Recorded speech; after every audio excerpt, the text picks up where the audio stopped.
In this video, I'll briefly describe what are the Sarmanjul, the stones of creation, and how they are brought from one creation to the next. So when God dissolves creation, he recreates creation once again. And not every single thing from the new creation is new. When this creation was created, stones from the previous creation were used to create this one and brought over into this creation. These are called the Sarmanjul, and there were 7 stones. And these stones were brought as is from the previous creation into this creation. So these stones have been worshipped by humankind since the beginning of creation.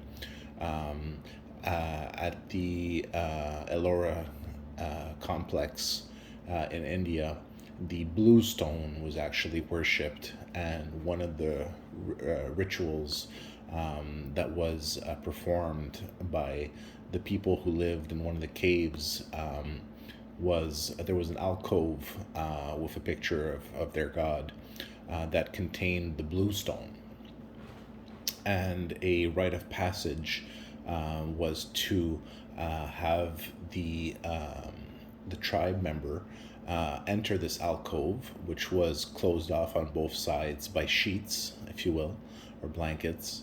And a rite of ritual was to face the god one-on-one alone as part of that ritual. And you would see the blue stone, which was in the god's hand at that time.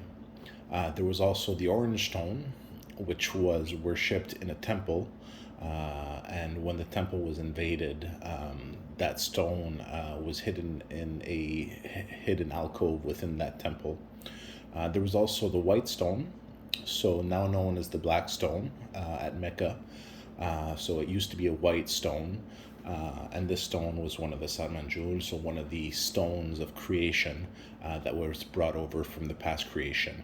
So these stones are actually conscious stones, and they were brought here from the previous creation. So the white stone was worshipped as well, and it became black when it first absorbed the soul, if you will, of an individual. And there's a whole story behind that stone, which you experience during enlightenment. You experience the story of all the stones, basically one after the other. And for example, the black stone, you see how the black stone, what happened when Mecca was invaded with Muhammad, when the stone was essentially shattered with a hammer during the invasion of Mecca, and all of that story. So you experience all this during enlightenment. You also experience the story of the foundation stone and how that stone as well dates from the very beginning, and upon which God, in a sense, stood when he created creation. Thanks for listening.